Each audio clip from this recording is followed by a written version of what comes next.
अन्यथा कोणतेही दाखले देणार नाही, ग्राम महसूल अधिकारी पन्हाळा संघटनेचा इशारा। कोल्हापूर जिल्ह्यातील जयसिंगपूर इथं ग्राम महसूल अधिकारी प्रशांत काळे यांना झालेल्या मारहाणीच्या निषेधार्थ ग्राम महसूल अधिकारी संघटनेने मोठा निर्णय घेतलाय। शासनाने उत्पन्नाचा दाखला देण्यासाठीचे निकष ठरवलेले नसून जोपर्यंत उत्पन्नाचा दाखला देण्याचे निकष जाहीर होत नाही तोपर्यंत कोणतेही दाखले आम्ही नागरिकांना देणार नसल्याचं संघटनेच्या बैठकीत सांगण्यात आलं।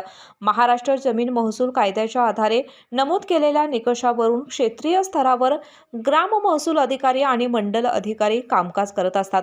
मात्र महसूल विभागामार्फत दिला जाणारा उत्पन्नाचा दाखला आणि त्यासाठी ग्राम महसूल अधिकारी यांच्याकडून मागणी केलेला उत्पन्न अहवाल याबाबत महसूल अधिकारी विरुद्ध नागरिक आणि सामाजिक संस्था, स्थानिक लोकप्रतिनिधी यांच्यामध्ये संघर्ष निर्माण होतोय। यातून ग्राम महसूल अधिकाऱ्यांच्यावर दबाव, अरेरावी आणि मारहाण करणे अशा घटना देखील घडत आहेत।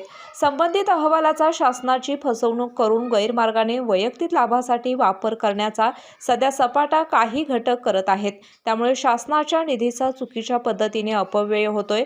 यासाठी शासनाकडून कायदेशीर शास्त्रीय निकष ठरवणे गरजेचे आहे। त्याचबरोबर याबाबत कोणतीच अधिकृत पडताळणी सूची, मार्गदर्शक सूचना अथवा नियम शासन स्तरावर अस्तित्वात नाही। त्यामुळे या गोष्टींचा गैरफायदा अनेक नागरिक घेत आहेत।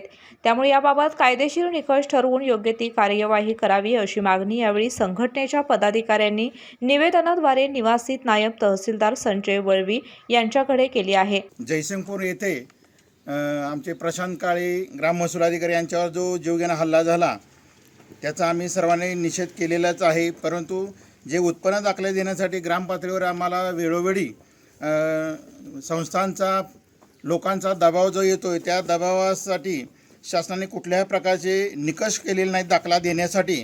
ते निकष ठरवून देण्यात यावे, त्याशिवाय आम्ही कुठलेही दाखले वितरित करणार नाही आहे।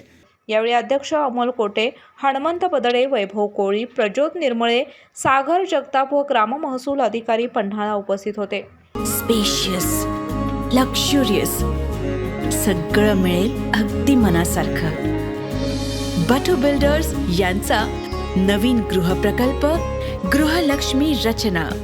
अशाच नवनवीन अपडेट पाहण्यासाठी आमच्या कोल्हापुरी कारभार म्हणजेच KK न्यूज चॅनेलला सबस्क्राईब करा।